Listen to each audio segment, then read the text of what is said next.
represented Ngāti Whātua Ōrākei. You know, I was sitting there looking at little Te Ame over here and thinking everything that we talk about over the next couple of days is not about us, it's about her.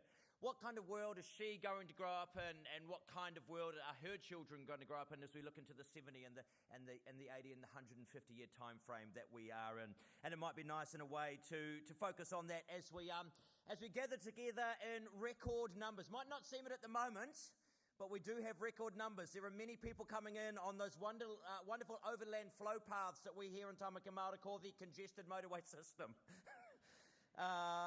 to this beautiful room. I'll tell you what, by a round of applause, who's never been in this room before?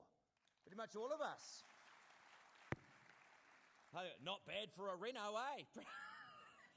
Tell you what does $1 billion buy?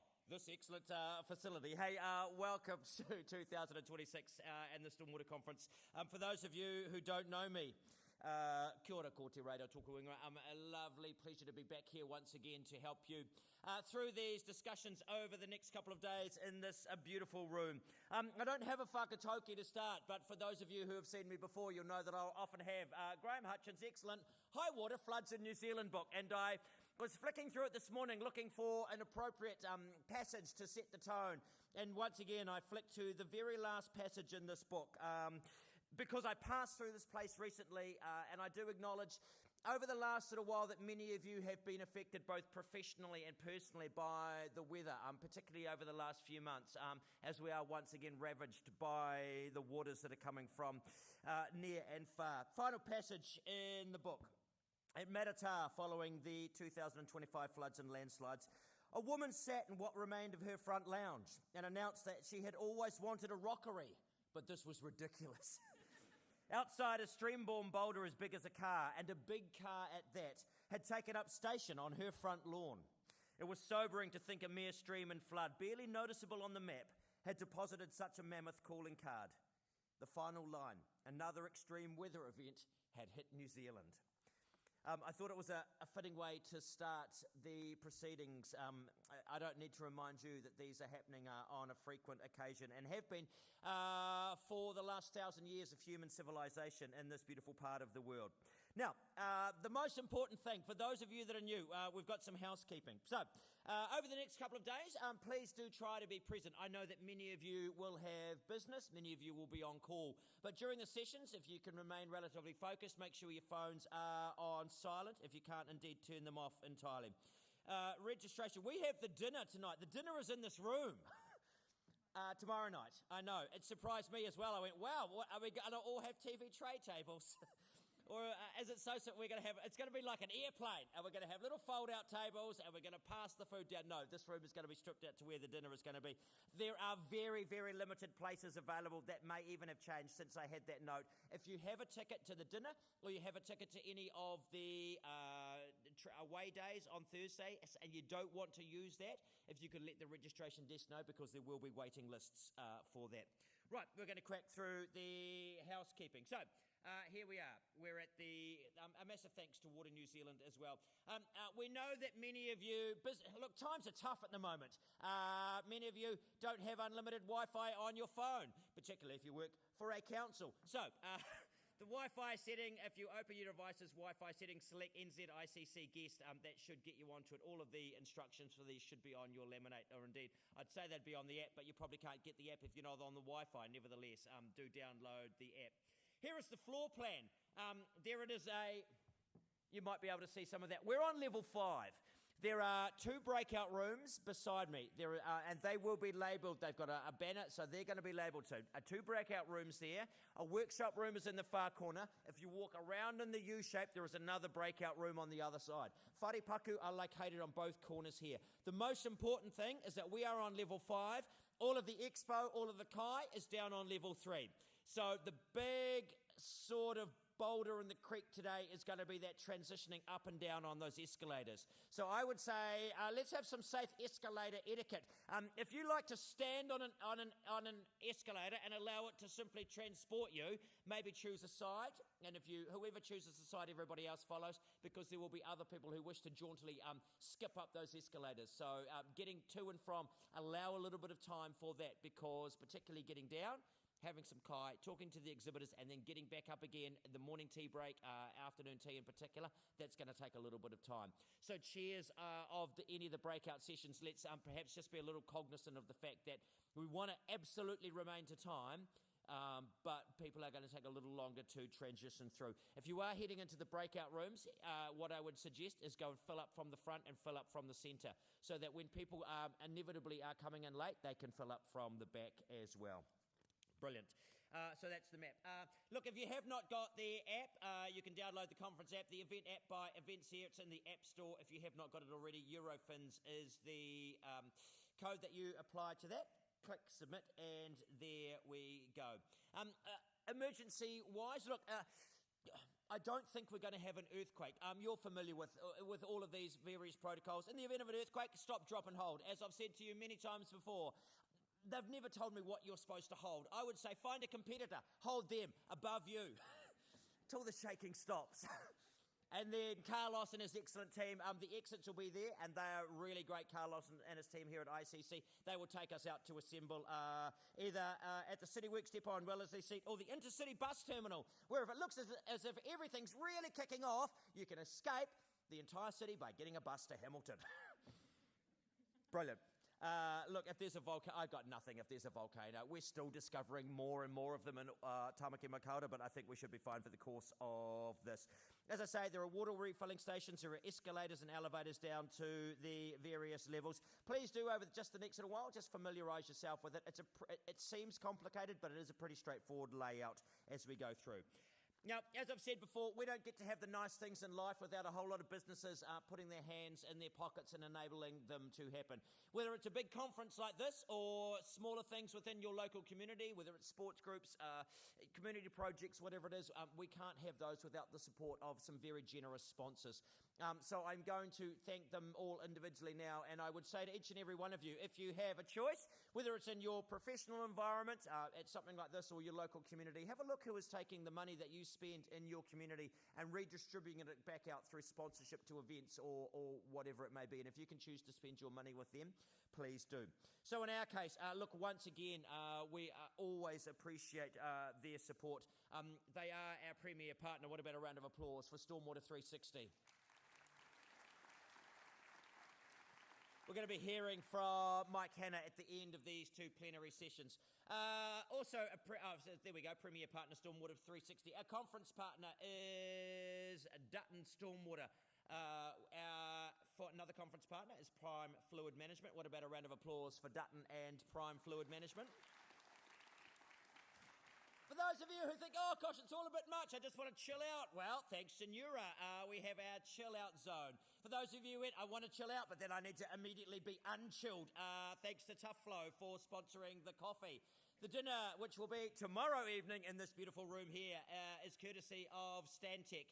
The app, which you will all have downloaded by now, is courtesy of Eurofins. So what about a round of applause for all of those sponsors? Welcome Function, which is tonight as well, sponsored by Tonkin and Taylor, and I look forward to seeing many of you there. Remembering, of course, that one of the best things about these events is that serendipitous conversation. Many of you have had them online. The thing about being in the room with other people in your sector that you may not know, take that moment to have a chat. Have a chat when you are sitting yourself down in the various breakout rooms. Have a chat in the buffet lines. You never know who you're going to meet or what you're going to learn from that. That is probably one of the single best things about having 700 of you in this particular building. Right, it gives me enormous pleasure now to welcome to the stage, there she is, hello. I did not know, you did competitive dancing. I know that because I Google stalked you. Because I'm a massively creepy individual and I like to research. I research. Look, that's the other thing about people. You're all in the sector, but you all have your own individual and fascinating lives outside of this. For us today, she is the Stormwater Special Interest Group Chair. It gives me enormous pleasure to welcome Hannah Breeds. Hi, Hannah. Hi. I guess no pressure for the dinner then when it comes to the dance floor. Anyway. Tēnā koutou katoa. Ina mana whenua o tēnei rohi noa Ngāti Whātua Aorarake. Tēnā koutou. Ngā mihi nui I ka koutou. Moto manakitanga. I ngā mātou I tēnei rā, tēnā koutou katoa. Welcome to the 2026 Stormwater Conference. Welcome also to my hometown. This is where I grew up. Spent my youth at the local beaches or exploring the rain-fed streams and waterfalls in my backyard. Whatever we were doing, we were not far from water. And now I get to do the same with my own children. However, it was the same water, the same rains that turned my sister's street into a river. For her, like so many people across the country, the waters had turned from an essential source of life into an unstoppable force of destruction. It is this duality of stormwater that drives our theme this year. Stormwater is tonga. It acknowledges that stormwater is an inextricable part of our ecosystem. From water, there is life. But it also comes in the form of challenges, evidenced by the recent devastating events where extreme storms intersect our communities, and where human activities continue to pollute and degrade our waterways and receiving environments. He tonga te wai, he tonga te whakarono. Water is a treasure, and so too is the act of listening. This whakatoki not only speaks to the intrinsic value of wai, but our responsibility to listen to it deeply.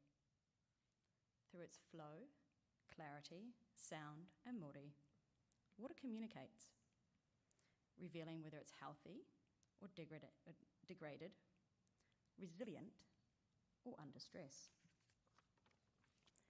Recognising both the life force and potential destructive nature of stormwater allows us to manage these challenges and opportunities, helping us define how we build and manage future infrastructure, where we live, how we design our cities, and most importantly, how we value water. There is one group in particular whose purpose it is to drive this in our industry, our lovely SIG. Can I ask the current SIG members to please stand?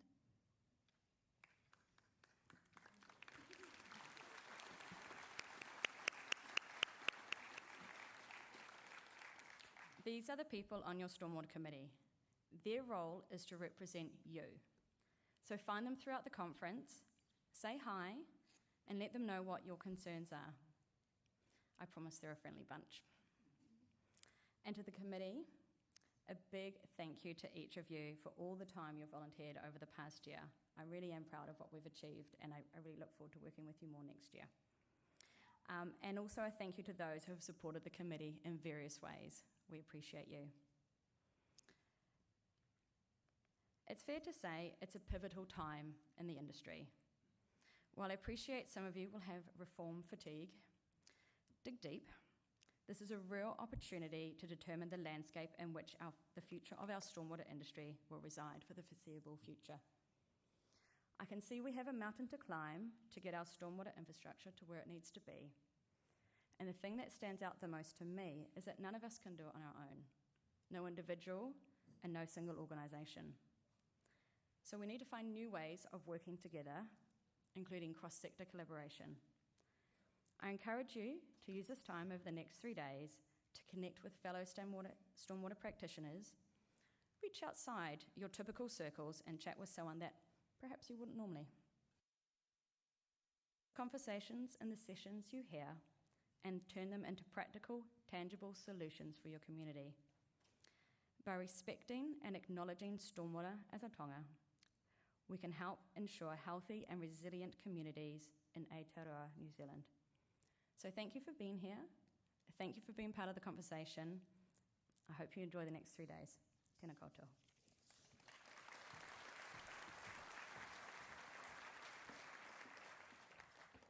Thank you, Hannah. All right, and yes, I would endorse exactly as I said Hannah's call to have a chat. One of my favourite sayings about the country: we're not a small country. We're a big village. Literally, everybody knows everybody else. We're no more than just a couple of degrees of separation away. Arguably, given the government's current move towards amalgamating the various councils, we literally are going to be a single big village. It's going to be awesome. So, as I say, do make sure that you connect with people, particularly those that you may see their name on various things. You may see them on emails, whatever it may be. If they're here, have a chat to them and get to know them. Never know where that could lead. All right. Finally, the most exciting news of the day: the Stormwater AGM this afternoon, 4:30.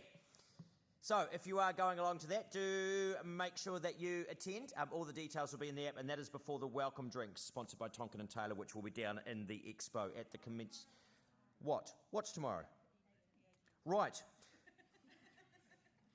Well, where it says mention AGM this afternoon, the AGM is in the afternoon. That afternoon is tomorrow afternoon, which gives you even more time to be excited by it.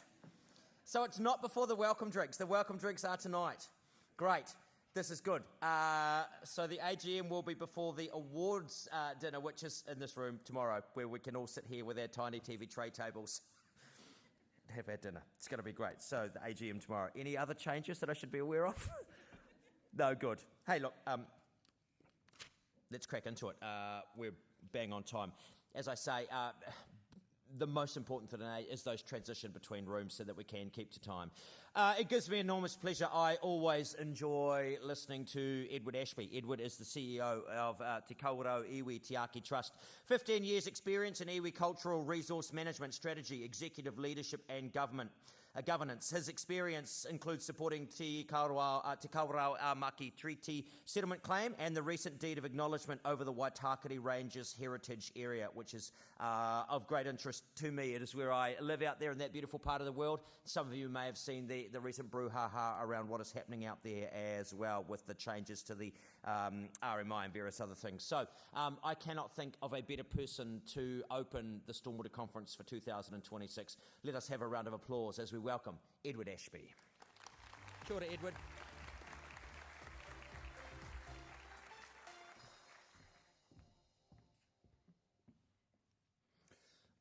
Kia ora koutou. Ko Edward Ashby, tuku ingoa. I'm Ed Ashby, very privileged to be here to give a talk about our neck of the woods. I first want to acknowledge our close whanaunga Ngāti Whātua for opening us today, so kia ora. Right, I'm going to try to keep this short and sweet, so here we go. Obviously I'm talking about the Waitakere Ranges, but in particular looking at it through, or trying to look at it through water. So I need to start this with identifying who we are. So as I said, I'm Edward, I'm the CEO for Te Kawerau Iwi Tiaki Trust, representing Te Kawerau Maki. So our heartland is out west, this is our pepeha. Speaking to Hikarangi being our maunga, Ngā Raupaua Maki, the many posts of Maki, upright posts of Maki, this is the Waitakere Ranges. Te Wā Nui a Tiriwā, this is the great forest that covers those ranges.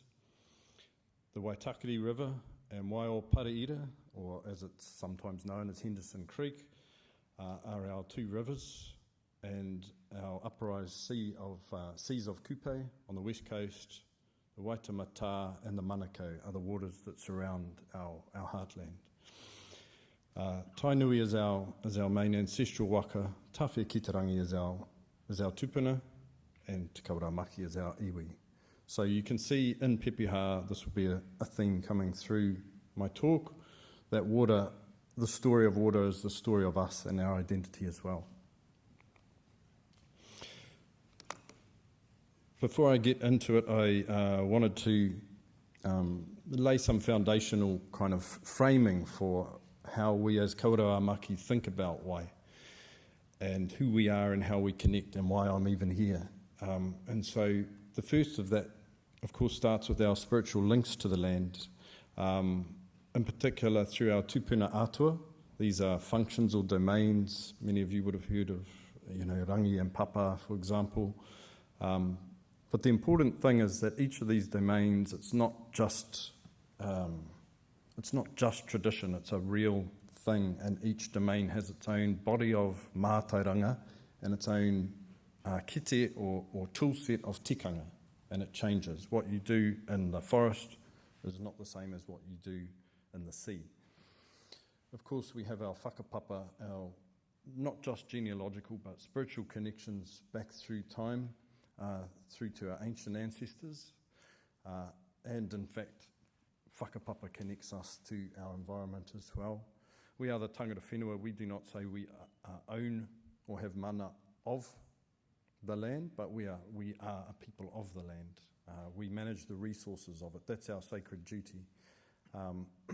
And Te Ao Māori, which is all of these things, but I like to think of honing in on some core concepts of mana, or power, esteem, wairua, or the spiritual essence of all things.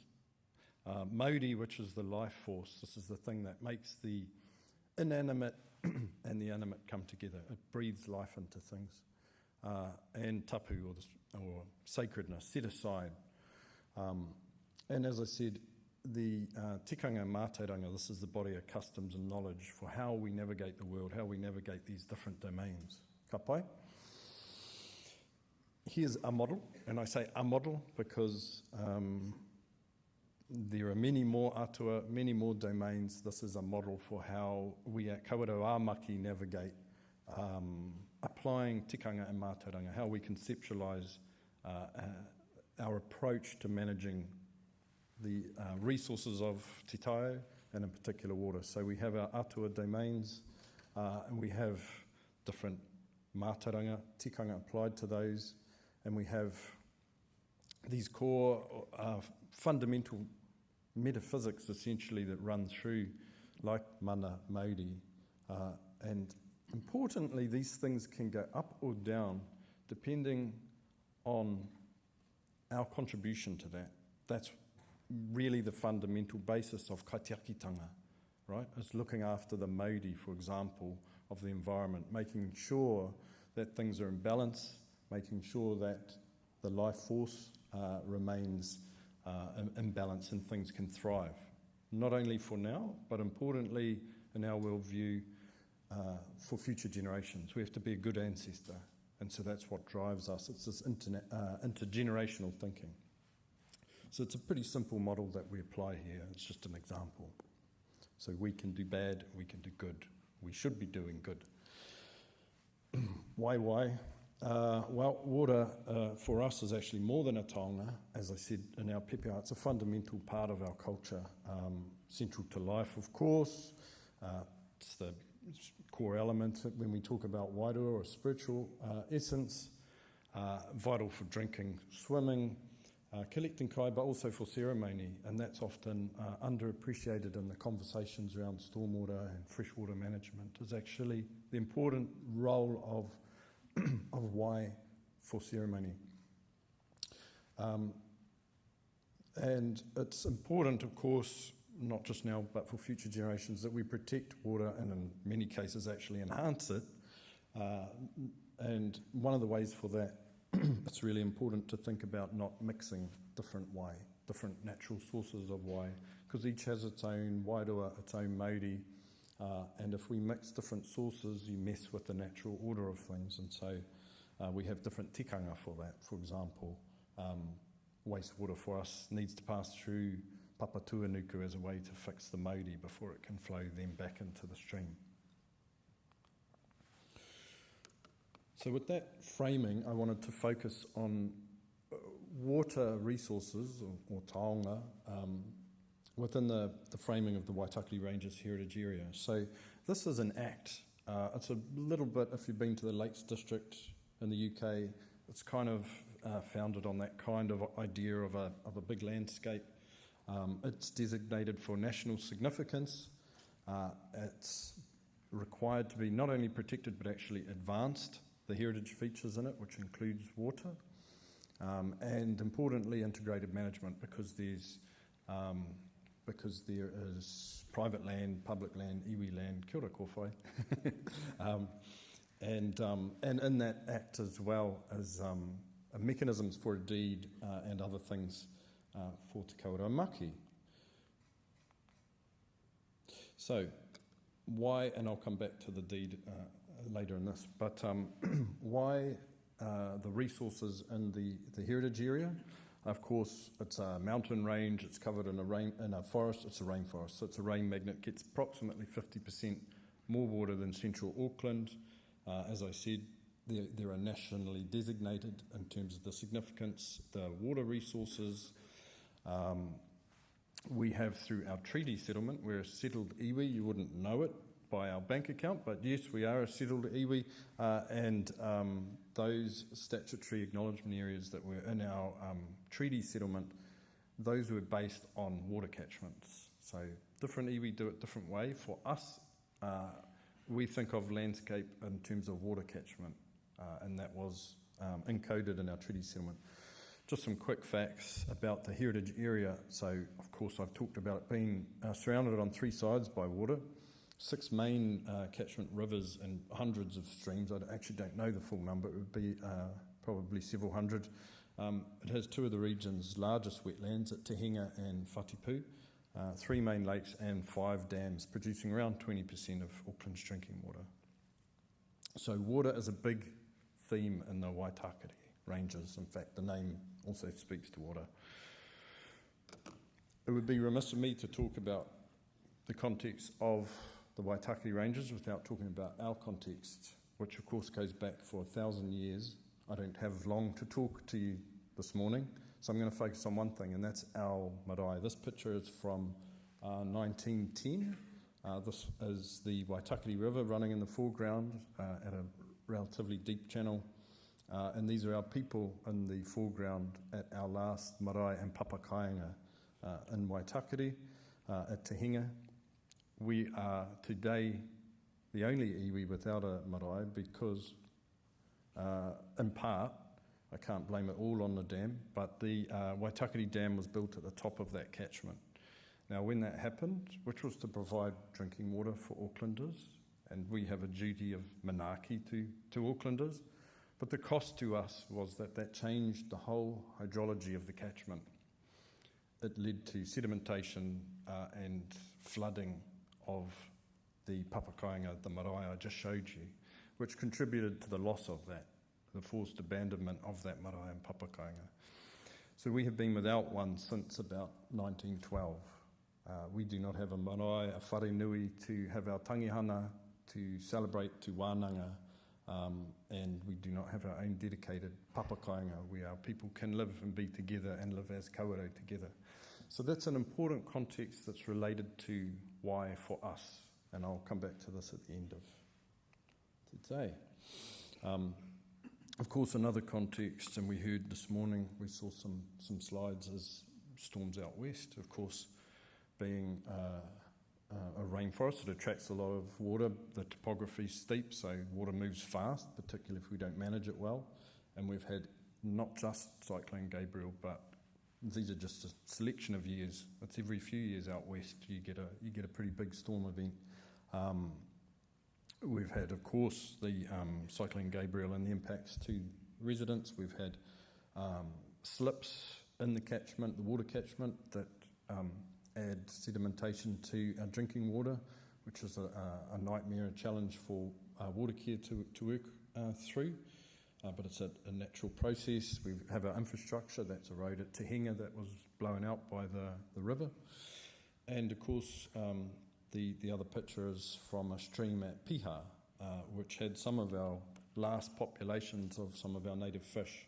And as you can see there, a slip happened, totally scoured it all out and killed everything in it.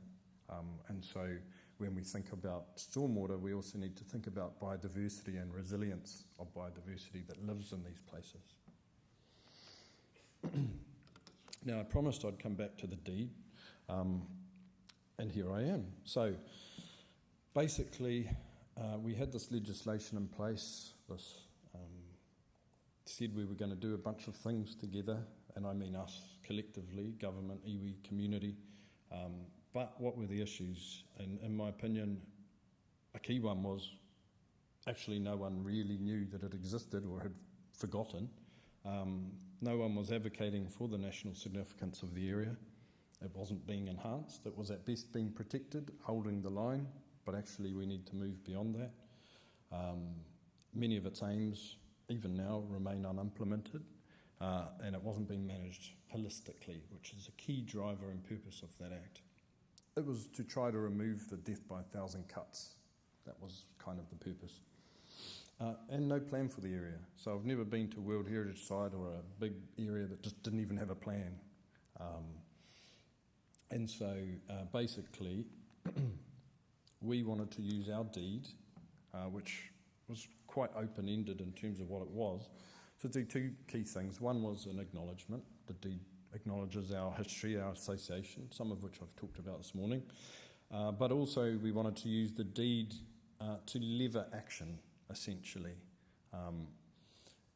And we did that through focusing on establishing a forum, and this was to advocate, to provide advice up to Council and the Crown, and importantly to coordinate all of the efforts. These are like awesome community groups that do work out there. We have our friends at Waitakere and Healthy Waters and parks and all sorts of people doing everything in silos. And so we wanted to use a space to coordinate. We, of course, wanted a plan. It's idiotic to me to not even have a plan for an area that you put all this effort in designating and legislating. And we wanted to improve the monitoring. Every 5 years it has to be monitored, but the monitoring goes all over the place. The baseline changes. And if you're interested in intergenerational well-being like Kawerau are, you need to think carefully about baselining your metrics and monitoring them over time and adding things to it. And of course, capacity building. We're a small iwi. Our history, like many, is our broader history is great. Our more recent history is quite sad. We were basically landless after that marae that I put up on the slides was lost. And we are fighting and scratching our way back as I speak. And so this deed is part of that journey as well as our treaty settlement. The process, as you've seen here, it is really exhausting. It is absolutely exhausting. The legislation was from 2008 and it only got signed last year. So in the time that we were waiting, a Kawerau person was born, went to high school and was on their way out of high school to go do something else while we were waiting. It's basically a generation waiting around. And so you hit this wall of indifference, or as I like to call it, meh. And essentially you have to have more energy than the entropy that you're trying to face to get it past, to get momentum.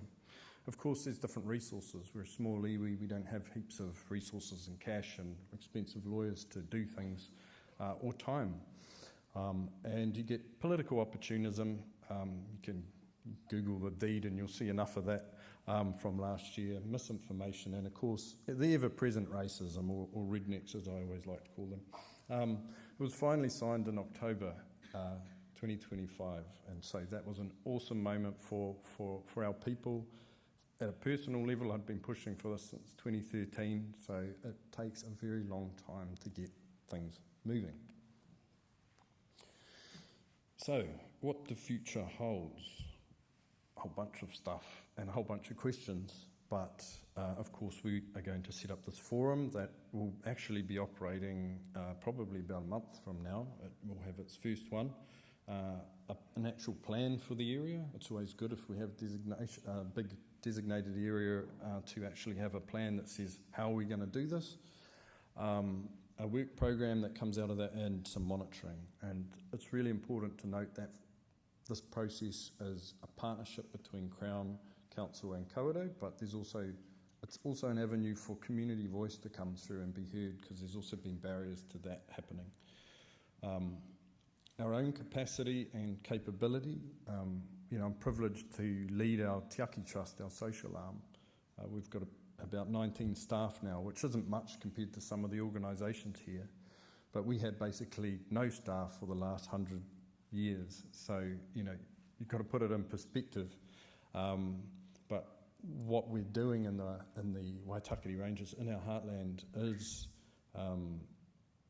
developing Kaitiaki Ranges. These are a team dedicated to the maintenance and looking after the whenua and the moana. And we're keen to partner with our whanaunga on these things too, by the way. And also we've been developing, in partnership with Auckland Council Healthy Waters, Y officers. So these are people, these are kaimahi that work for us, but they partner with Auckland Council, get trained in stormwater management, and we have a shared resource essentially to go out and work alongside them to inspect and report on, for example, stormwater assets in Aotearoa. And so, it's a really cool example of genuine partnership, because for genuine partnership, you have to talk to each other, recognise each other. One of the worst things you can ever say to me is just call us mana whenua. We have a name, it's Te Kawerau Maki Kapai. This is a really good example of partnership, because it's actually putting skin in the game. And it's starting small, but it's a really good thing. We've also had community flood recovery kaimahi out west in Ranui, Swanson, Henderson Valley catchments for the last couple of years since Cyclone Gabriel. We had 3 kaimahi, and we still have one on board. And this was to work with community organisations to develop things like flood resilience plans.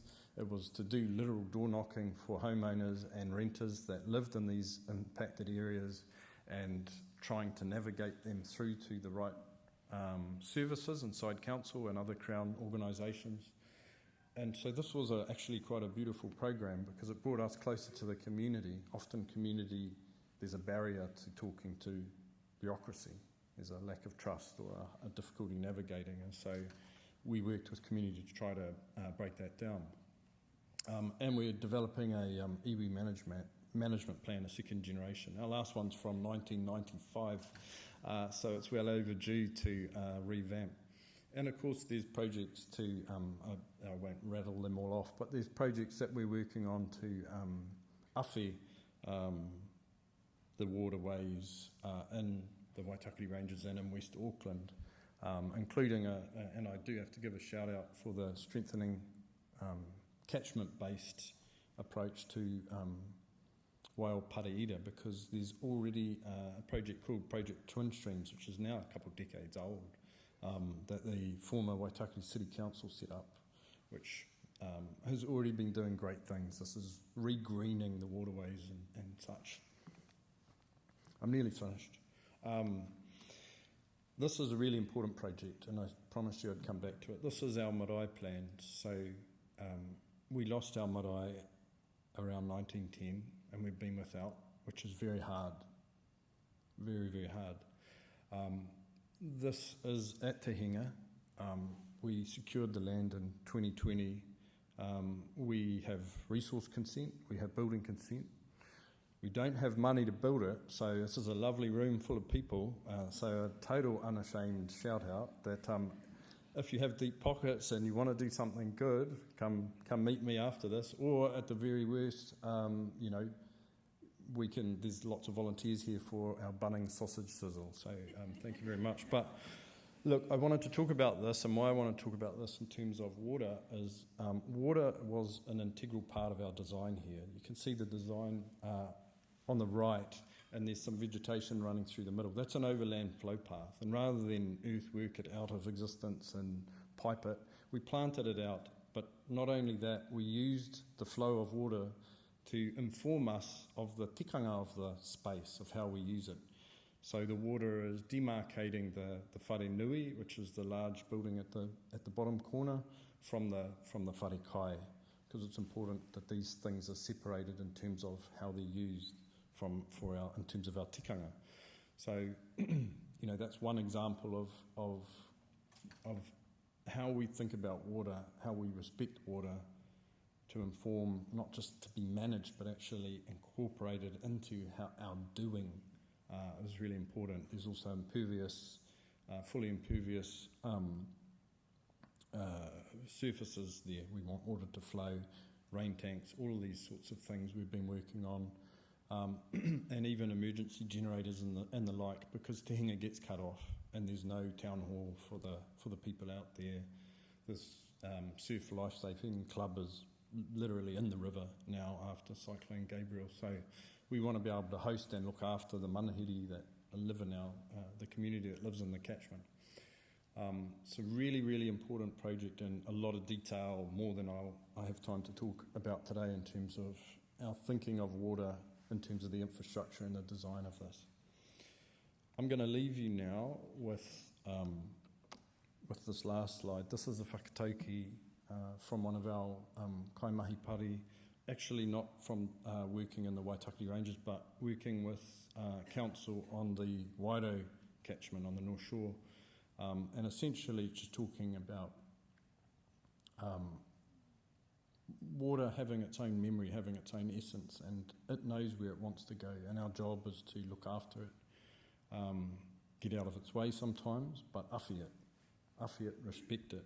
And if that flows correctly, then not only will the whenua be looked after, but our people, all of our people, our communities as well.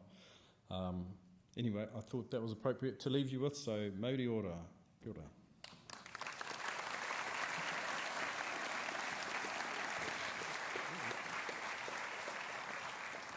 Hey, look, we've got just a couple of minutes. If anyone has any questions for Edward, we're happy to take those if anyone has one. Just want to throw your hand. I've got a mic.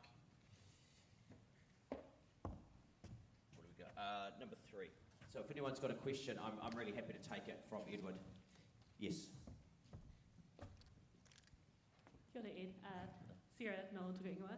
I just want to acknowledge how many years it took for you to get this through, and it never should have taken that long. But now that we're on the other side of it, what can we do better? Like, how can we make sure nothing like that ever happens again? And obviously, speaking from a council perspective, how can we do better? How can we be better partners to you? Kia ora. I love that question. In my experience, we have councils and big organisations, entities and iwi entities, but it always comes down to people, really, and people caring. The people that decide to take a chance, the anti-meh, basically. It comes down to people that care and don't see iwi as a problem, but see iwi as a partner and see us as adding value to the city, I think. I think we always have. We've always been here and we always will be here. And I think that mindset is hearts and minds, which is hard, but I think ultimately it does come down to people. So I think it's having conversations, sometimes brave conversations with each other, with your colleagues, around what those barriers or perceived barriers are. Probably half people in this room know I can be a grump if I'm defending my iwi, but actually really constructive if you sit down and talk through the problems with us. So I think it's just having those brave conversations, advocating internally. We never get anything done in a large bureaucracy without internal advocates. Further questions? I've got one. There will be people here who might not spend very much time with the Waitakeres. If there was one place they could go to. Oh. Go on. Now I'm going to narrow it there's down. too many. I know It's there is. too often. They're short on time. They're busy people. If there was one place that they could go to that you think is a really special place out there, where would it be? Te Parenga, or the Cascades in the northern Waitakere on the way out to Te Hinga, is really beautiful. It's really important for a number of reasons. But it is on the edge of where the chainsaws or the axes stopped to cut down the forest. You can literally walk up and see really big kauri trees, like right there. I think it's wonderful. It's also accessible for families to go now that it's been reopened. It's just beautiful. It has a wairua, and it's also where we called down the rahui to try to protect kauri, so it's a really special place. But yeah, there is a lot of places. There's a lot of places. Let's have a round of applause for our first speaker, Edward Ashby. Edward, I've done a little gift. Awesome. Look, if you have not been out to the Waitakeres, I can confirm that there is 50% more rain. It rains at my house every day. But it is a gorgeous part of the world, and it changes minute by minute, the way with the light and the mist and the hills. It's absolutely beautiful. And it's one of the oldest conservation efforts in the country, actually. For more than 100 years ago, people realised that we needed to stop the logging out there to retain this beautiful and unique space so close to what was then very clearly going to become one of the biggest cities we have. Brilliant. And of course, my favourite, because I'm out there, and we like to think we're fairly resilient out there, because we know that when something happens, we are isolated for a fairly lengthy period of time. And I thought I'd be a good ratepayer, and I went along to my Ratepayers Association meeting, and the very first one, they were talking, they'd raised money for an emergency response box, which would have all the things we needed should there be a storm or something come through. And at the very first meeting I went to, they reported that the emergency response box had been recovered after the storm and moved to higher ground, which made me very pleased. So it is great. If you do want to head out there, by all means do. If you've only got a little bit of time, even up to the Arataki Visitor Centre, and some incredible views from there, and just a short walk down through the tracks to the cathedral, where there are some stunning, very old kauri. So, someone who knows a lot about that, Craig Mcilroy, Auckland Council, Waitakere Ranges Heritage Area, 35 years of experience in local government and the water sector in Aotearoa, New Zealand. Craig is a highly respected executive leader known for transforming water services to deliver outstanding economic, environmental, social and cultural outcomes. He's the General Manager of Healthy Waters and Flood Resilience at Auckland Council. Let's have a round of applause as we welcome Craig. Kia ora, Craig.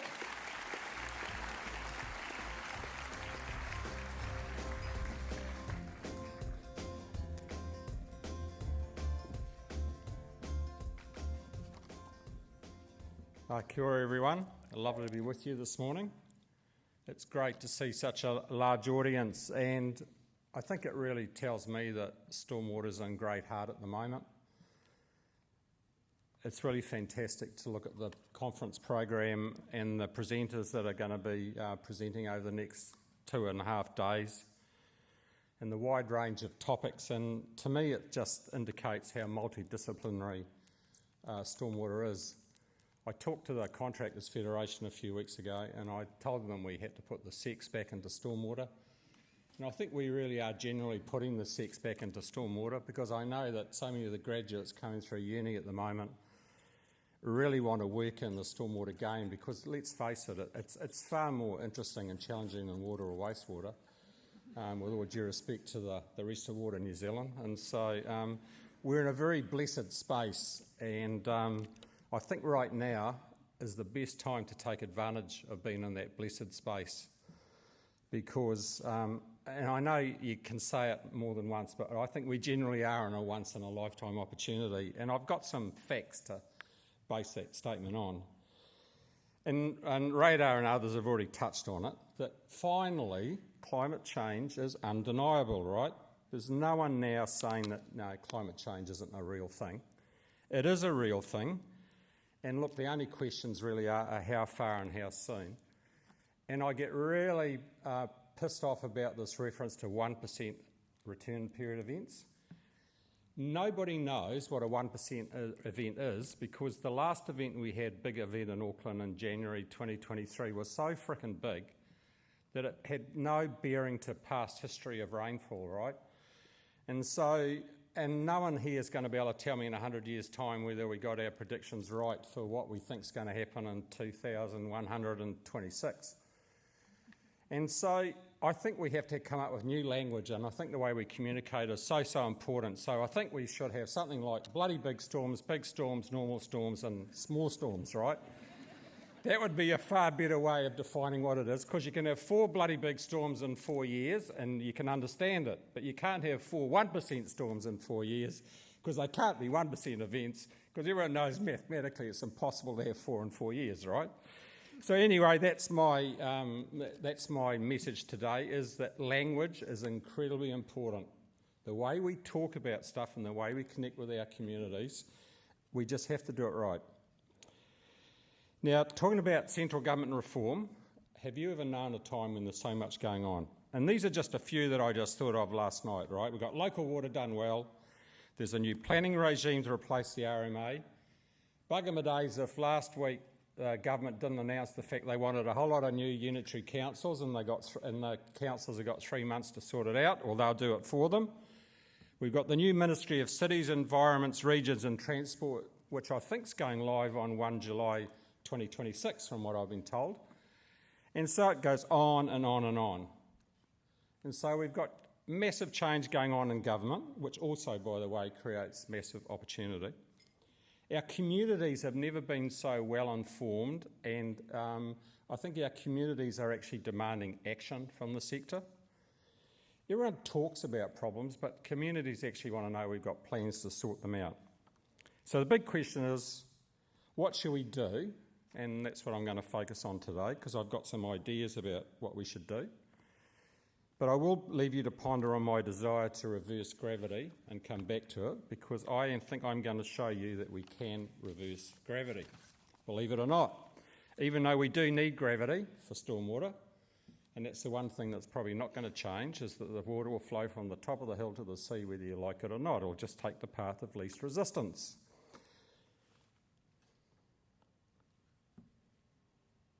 I think probably of all the slides I want to show you today, this one's the most important.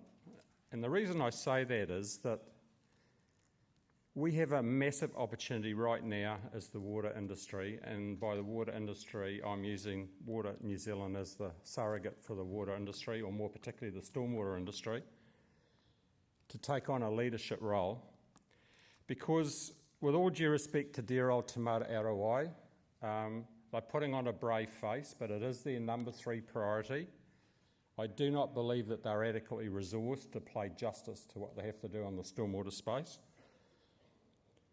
If you look at the Commerce Commission, I went on their website the other day, because they've got plans to regulate stormwater by 2028. The word stormwater does not appear once on the Commerce Commission website. That gives you a bit of a clue that it's probably not a priority right now for the Commerce Commission. But it is, I believe, a priority for Water New Zealand. And so what we need is a partnership model developed where we actually don't work individually, but we actually work in a genuine partnership. So we had a workshop yesterday where Te Kawerau stood up and told us a whole lot of stuff they're going to go out and consult on. Well, my first message to Te Kawerau today is stop. Don't go out and consult. Work with the industry first. We will jointly, and hopefully the Commerce Commission will join the party as well, we will jointly agree on what we go out and consult on.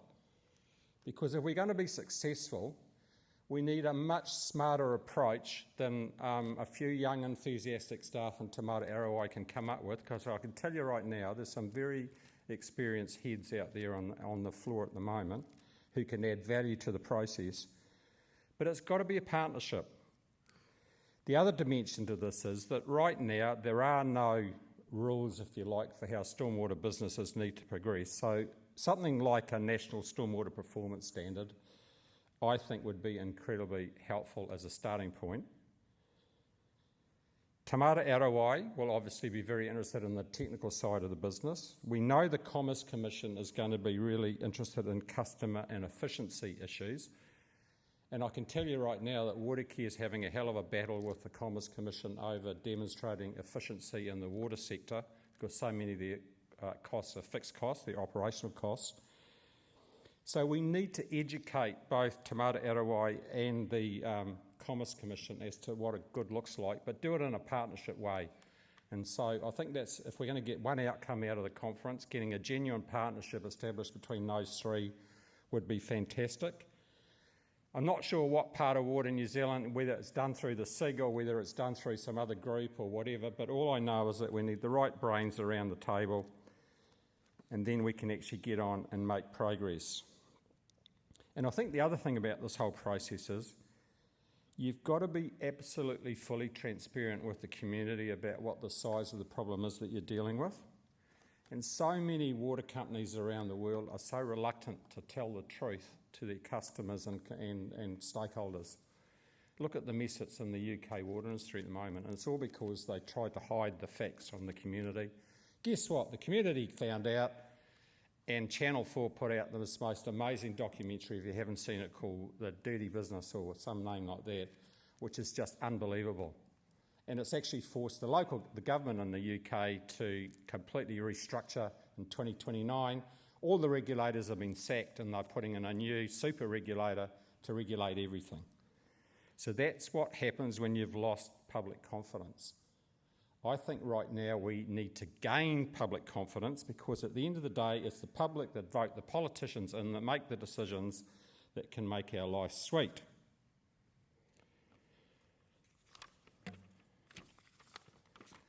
So there are a few things going on at the moment that are really, really helpful to us. You know, we've got the new definition of stormwater.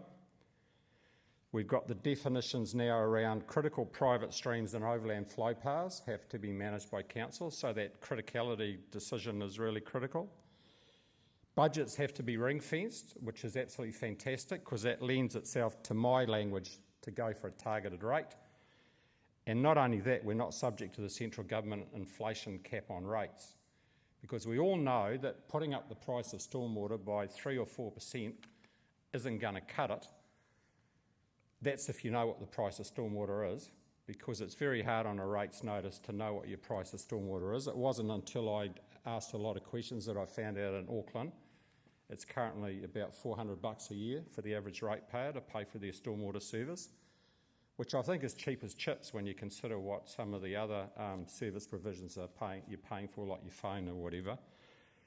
But it's creating that awareness of the cost of the service, because I think we need to move those numbers incredibly northwards in order to achieve the outcomes that we need to deal with. Woody talked about the fact that the community awareness is at an all-time high, but the one thing that's really missing badly is the urban-rural split question. You know, this bullshit of saying the district councils look after urban stormwater and the regional councils look after rural stormwater, and the two just don't seem to connect. It makes zero sense to me.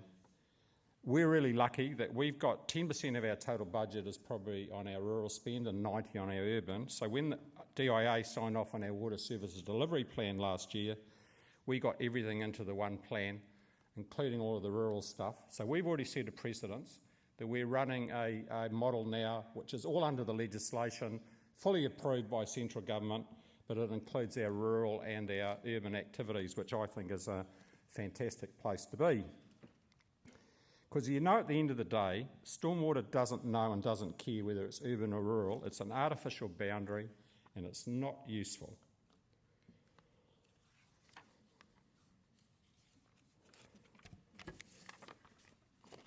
So I think you might recognise this story, right? There are so many pressing water and wastewater challenges, and water and wastewater is under far stronger regulatory pressure than stormwater is at the moment, because there are no stormwater rules. How on earth do you think, if stormwater goes into a CCO, it's going to get a fair cut of the salve on day one? I can tell you right now. So I've just been sitting next to John Lamont, who's on the board of the new Wellington outfit, Tiaki, is it? Tiaki, something like that it's called. They have got so many water and wastewater dramas that stormwater, you can't tell me that stormwater is going to get a fair treatment. That's if Wellington has got the right plans to sort out its stormwater, which might be a different question. But if we carry on the way we are, stormwater is going to be the poor cousin for the foreseeable future, in my humble opinion. There's such a massive backlog of water and wastewater stuff that stormwater is just not going to cut it if we carry on the way we are now. So we need to promote a new regulatory requirement in our stormwater world that actually requires the right size investment to manage risk, and everyone's got to do their risk management plans.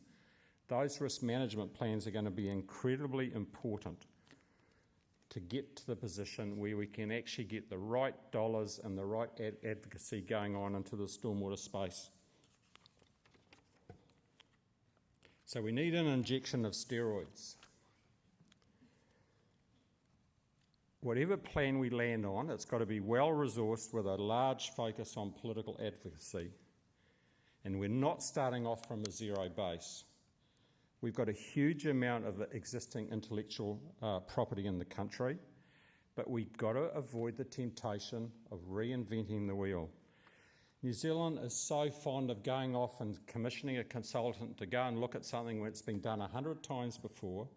So I would argue that 80% right is near enough. We shouldn't piss around with the last 20% trying to perfect it. Let's get something that's roughly right and run with it, and then if we get something better on the way through, we can change it. But don't wait until we've got everything that we need at 100%. We won't get there. So the whole thing, as I said, has to be industry-led. And I can't think of a better leader to lead the stormwater industry than Water New Zealand and the way that it's working at the moment. It's definitely got the ear of central government. It's definitely got an inclusive approach. I'm loving the partnerships that's occurring with iwi Māori. I think that's absolutely fantastic, and it's working. So let's harness the passion and the subject matter expertise and come up with a great plan. And I know we've got the expertise. I mean, just look at the conference agenda in the next 2.5 days, man. We have got some real smart people, and we've got to leverage off that. And as I said before, partnering with iwi is a given. And by the way, it's a true partnership. Once again, iwi need to be at the table with us, helping prepare this information before we go out and share it with other people.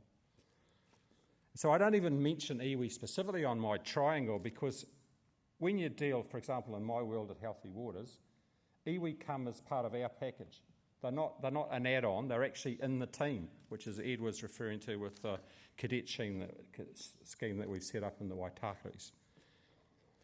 Good communication is really going to be a key, and the way that we work with the media right now are actually really, really into what we're doing. I had a fantastic interview last week on Radio New Zealand, and they put a huge amount of effort into researching the topic. And I got 20 minutes of airtime, which is pretty cool, to actually do a deep dive into the topic. And I think if we can work with the intelligence side of the media, and the other person that's passionate about helping us is Simon Wilson, who's now gone to the Listener. So hopefully there's going to be a big feature coming out from Simon soon about what we need to do in the stormwater world to make it better. And he's going to directly reference some of our Making Space for Water programs in Auckland. Oh, and by the way, I can't help but, Radar's got his favourite sayings. My favourite saying about Auckland is it's a car park stuck between two farms.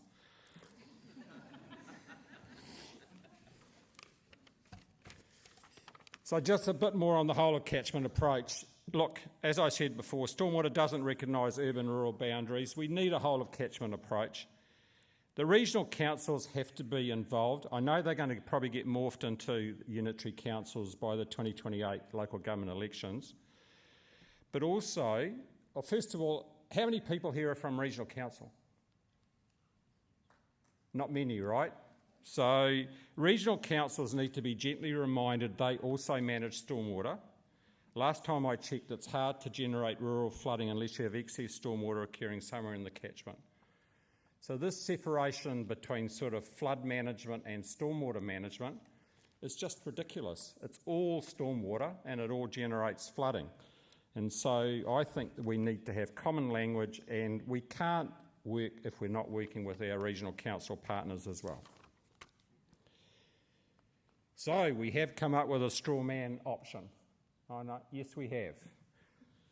Sorry, I just don't know why I looked obliquely at that. And I'm also going to... I have never been at a conference where the word serendipitous has turned up twice in the first hour, right?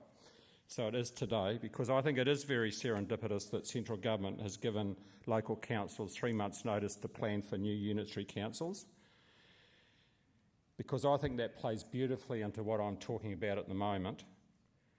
The criteria are they've got to be delivered by 2028, they've got to support the new planning system, they have simpler governance, economies of scale, and maintain a strong local voice. So they're all good criteria. It's also going to help us reorganise stormwater, I think, once we've got a whole host of new unitary councils. So in Canterbury, they're talking about having a northern one, a central one and a southern one, but they've already identified there's a bit of a problem with that model because there are rivers and waterways that cross all three. So I think the ability to think about stormwater quite a little bit differently to everything else is going to be generated by these new unitary councils that are going to be established. But the key feature of our strawman option is a pan-regional centre of excellence. So all of the IP that we collectively own needs to be bundled together, and all of the industry and all of the new, I believe the new councils that are going to be set up need to use it. That way we've got a really good methodology for comparing performance, for benchmarking, and I know that everyone's starting from a different base, and it's going to take a long time to grow the industry across the country because we're struggling for resources.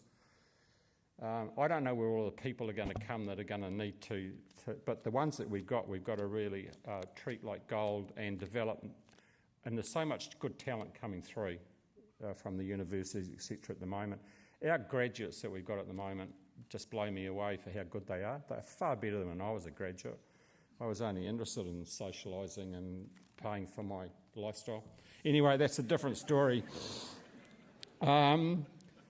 Yeah, so as I said before, the funding would be a combination of a regional targeted rate, in our case, and growth charges funded by new development. Now, not every area is going to have growth, but a lot of what we do in these flood recovery areas does have the ability to create new growth areas once we put in the infrastructure to redevelop these areas. Price transparency is really, really important, and demonstrating value for money and the way we put our business cases together, because we so undervalue the environment. We don't have a mature way of quantifying in dollar terms what a good environment looks like from either a cultural, an environmental or a social dimension, and I know there's some really good papers coming up, they're going to talk about that.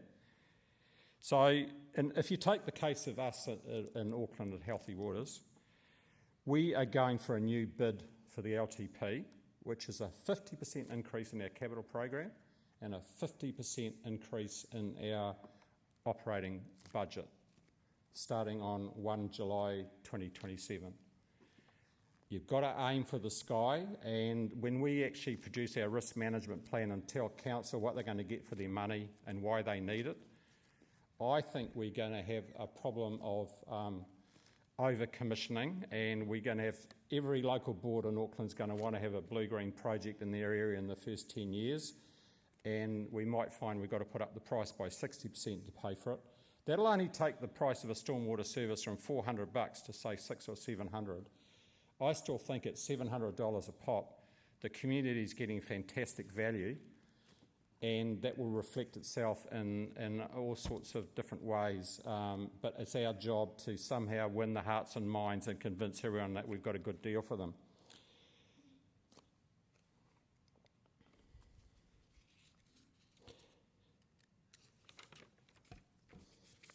So, I think the next stage is actually to make this thing happen. So in this room, if we had a better financially resourced stormwater industry, do you think you would benefit from that? Everyone put up their hand if they'd like to be part of a new, better resourced, integrated stormwater industry. Okay, so there's a few hands up, right? That's very pleasing. Well, guess what? Have I got a deal for you? Have I got a deal for you?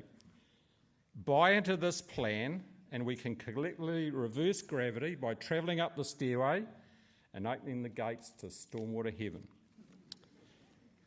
So my team at Healthy Waters has prepared a white paper on our reform ideas, which we are happy to share with you.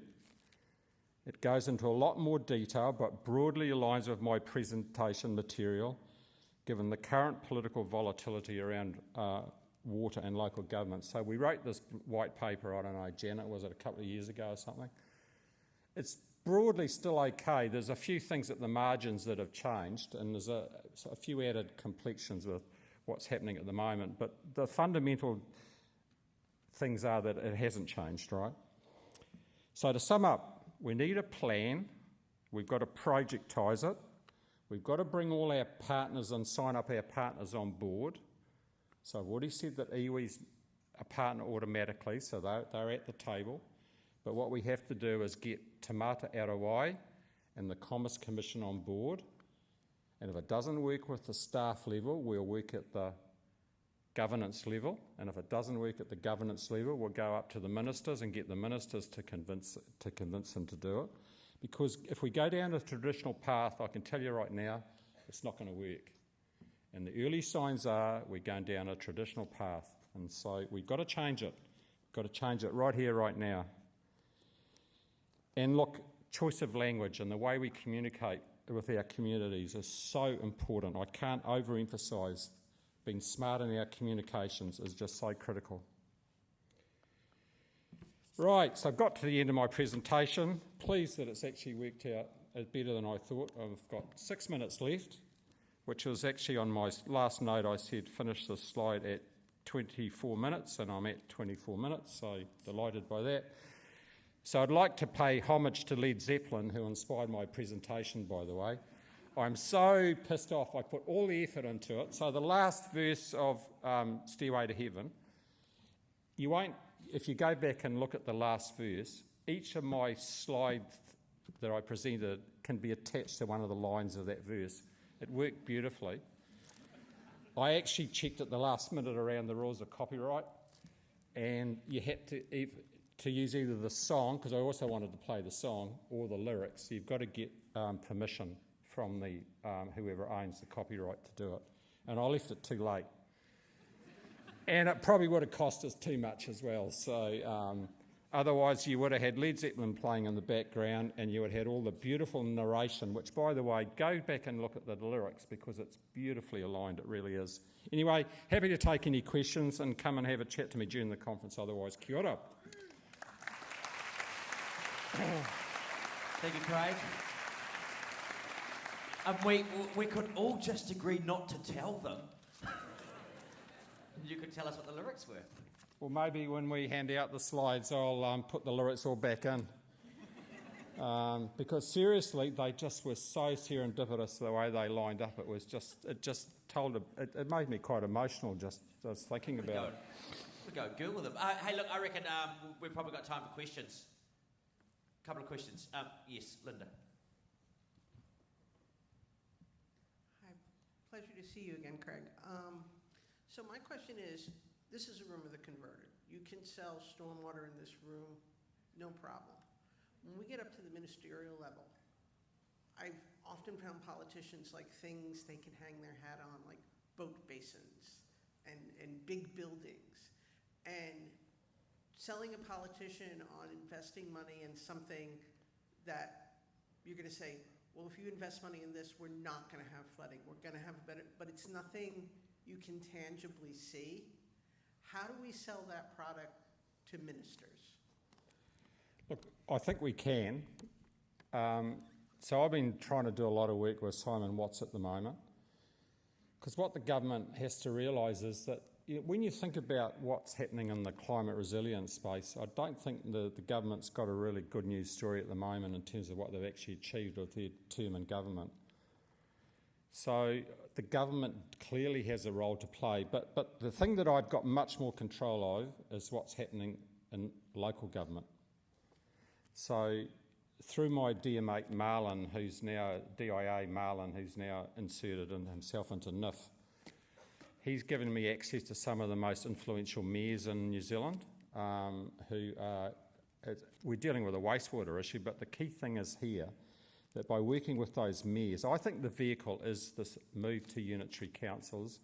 I think we need to develop I don't think stormwater, by the way, fits well into a CCO model. So I think we shouldn't long-term be in CCOs. They should be they should be council departments, but they need to, and I think they need to stay council departments. But the key thing there is that if we can build a business model that develops a compelling argument for why we need to make the investment level we do, get the local community to agree to it, that then can happen regardless of what the attitude of central government is in terms of, because we're not going to ask for any central government support other than helping the reorganisation of central government to change to support what we need to do as an industry. the Auckland deal, and I think there's a deal for Christchurch, a deal for is it Tauranga and Queenstown and Auckland. Are they the three deals at the moment? They're all the big growth areas in New Zealand anyway. I've got this government deal going on. We can get some runs on the board with that as well. I think it's going to demonstrate to government that they need to be part of the solution as well and not be a roadblock. And it just worries me that I'm seeing a lot of traditional conservative behaviour going on at the moment. Because if we're going to deal with the future climate, a more natural world, going back to, in Auckland we want to basically go back to what Auckland looked like before Europeans came in the 1800s and started to turn it all into a pipe situation. You know, that was the worst thing that could have happened, because now we're going back and creating what existed prior to European intervention, which is exactly what iwi have been telling us from the beginning. So look, I think we just have to go for it, Linda. I really do, and I'm confident if we get enough passionate people and we get enough momentum. If you tell a story for hard enough and long enough, after a while people start believing you, right? So, and I think we've got a wonderfully compelling story to tell. And when we can start getting some runs on the board, so we've got some blue-green projects at the moment. It's actually ironic. Today we're piping in part of the Waitakere's Eastern Interceptor, which is putting a new bath plug into one of our Mangere catchments.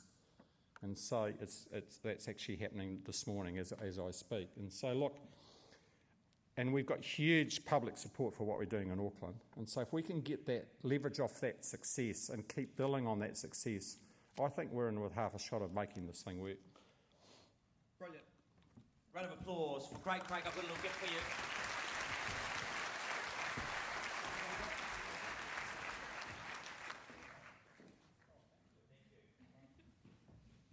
It's not from me personally.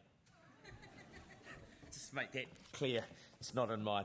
What an excellent and very provocative opening presentation. I loved it, particularly the new categorisation of storms. So we can go from mild inclemency, storm, big storm, bloody big storm, to, word that I'm contractually not allowed to say, to sum up a very big storm indeed. Because, as he says, for many people out there, it's incredibly difficult to visualise what a 1% or a 10% event looks like. So again, what about a round of applause for our two opening speakers, Ed and Craig? Before we go to the break, we would not be here without the support of our sponsors. We're going to be hearing from many of them through the course of the conference. To kick it off, let's have a quick word from Mike Hanna from Stormwater 360. Round of applause for Mike. Hello, Mike.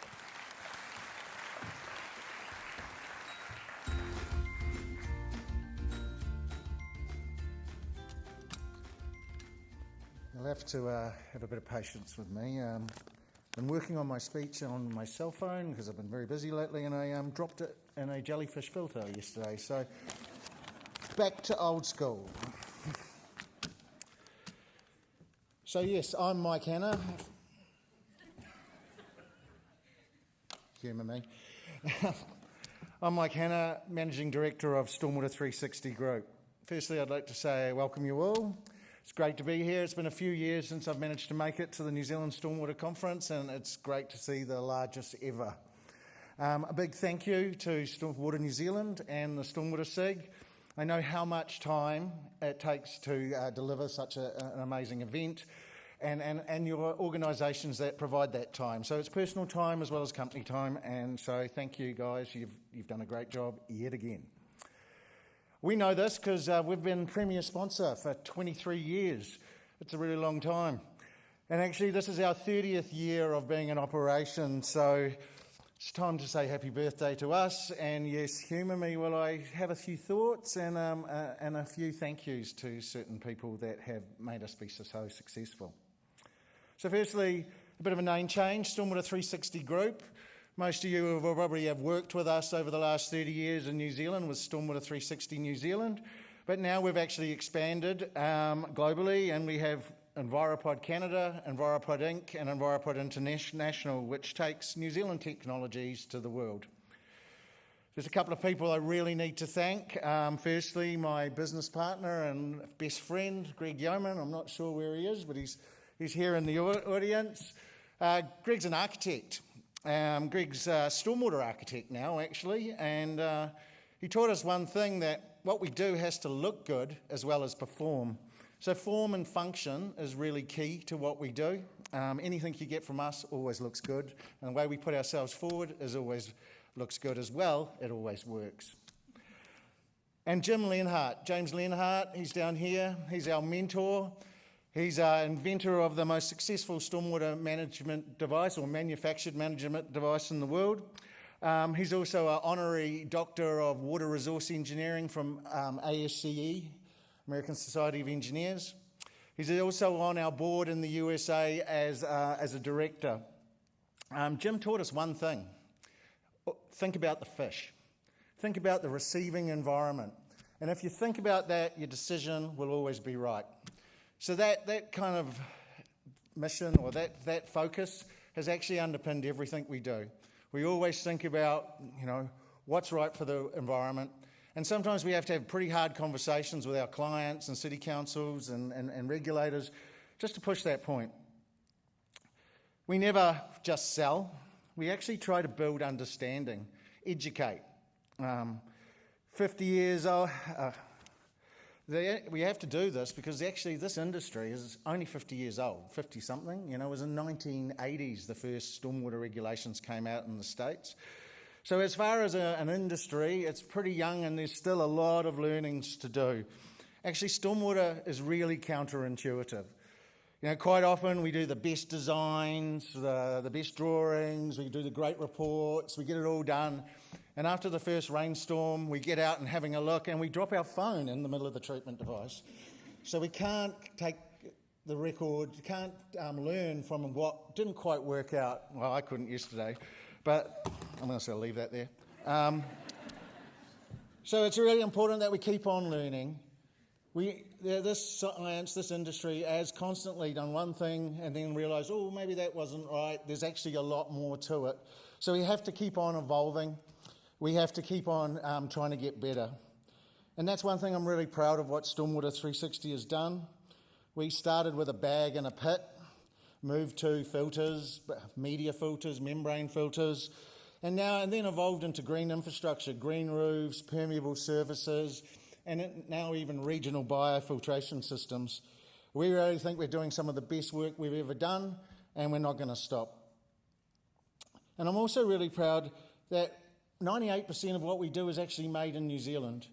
We go out, we've gone out to the world, we've found the best thinking, the best technologies, we've brought them back here, and we don't just plug them in. We've had to learn how to make them here, we've had to learn how to adapt them to the New Zealand environment, and how we can deliver it sustainably for over 30 years. We've had quite a lot of achievements, and some of them are flashing up behind me. We've had over 5,000 installations in New Zealand. That's for normal treatment devices or bigger treatment devices. And over 80,000 Enviropod catch basins technologies installed globally. And with this, we remove thousands, if not tens of thousands of tonnes of pollution from entering the world's oceans and lakes. And we also, one of our other achievements is some of our awards. 2 innovation awards from this group. We also have won a World Architecture Award. We didn't actually quite win it. We put a green roof on a building that won a World Architecture Award, but we'll claim that one as well because it's really about the roof. In fact, I really like green roofs. They're my favourite of all the treatment devices we do. We don't make any money out of them because they're quite complex and quite big, but we really feel that someone needs to make it available because this green roofs do more than just stormwater. They improve the air, they cool, they reduce carbon footprint, and so we do it. Doesn't matter if it makes money because it needs to be available to people who want to do more than just treat the stormwater. The key to our success, well, there's been 2 main things: collaboration and partnership, just what kind of Craig was saying. We would like to thank all the consultants, the contractors, the city councils that we've worked with. A lot of you have taken a risk on us, backed us. When a lot of people said, that won't work, that'll be too expensive. You've backed us and we would stand by our product and make sure it works. We have always stood by our product for over 30 years. Also, the researchers we've worked with. We worked with a lot of researchers here at Auckland University, Canterbury University, and universities across North America as well. And educators, universities and educators. Actually, one of the most proudest things I have of the company is the work we've done in education. We started with a little group of educators in Wellington called Mountains to Sea. They had a great idea of using the litter trap to just work out how much plastic was coming off the land and how it was getting into the ocean. So we worked with them with their schools, and we established putting litter traps in. And that was a great idea, and then it went from that, and Sustainable Coastlines are now doing it, and they've built an app to record so it's easy for any people in a community that are wanting to help find where all this plastic pollution is coming from. And it then went off overseas, and in fact, we got $1 million funding to support 2 universities in California, in the States, the University of Florida and the University of Rochester in New York.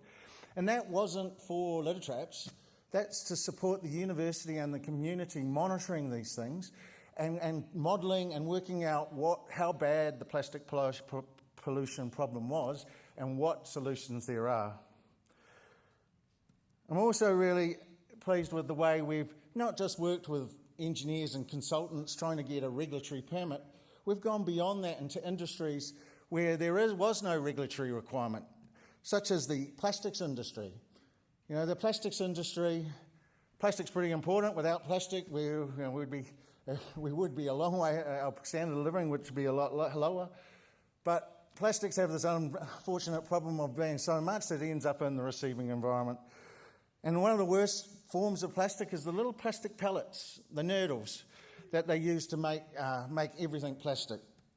So we got approached by the New Zealand plastics industry, and they said, look, can you help our members? We've got this problem, you know, we go fishing, we care, you know, we don't want plastic, but, you know, these little plastic things, they're really hard to manage. So we worked with the New Zealand plastics industry, we modified our litter trap, we worked with them, and now nearly every member of New Zealand plastics industry is stopping plastics in their site with using our litter trap. But we also then took that overseas and worked with the Canadian and the US plastics industries. I'm pleased to say that in Houston or Galveston, Texas, where they make 30% of the world's plastic pellets, we've got litter traps all through there, stopping plastic at its source. Another key success we have has really been our people, both past. We have a few famous alumni that are involved with this conference, with Auckland Council, with other notable consultants. They worked with us, helped us grow, and then they went on to bigger and better things. So we're very proud of those people that have come through Stormwater 360.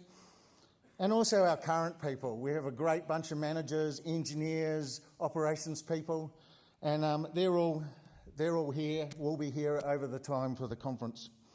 Oh, one thing I forgot to mention when I was talking about plastic, we're also running a prize for a heli fishing trip out to Great Barrier, because it's all about the fish. If you can guess the amount of plastic pieces that we've caught in one single litter trap in 1 year, you'll win a ticket on that heli fishing adventure. And I'll give you a hint, it's in the millions. So back to our people. They're all here. They'll all be here. Come and talk to us.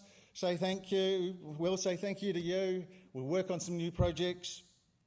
And in summary, the key to success is collaboration, partnership, and people. All of what you'll get at this Stormwater Conference. So thank you. Thank you, Mike. 30 years in business. Imagine how profitable that'd be if Mike didn't keep dropping things.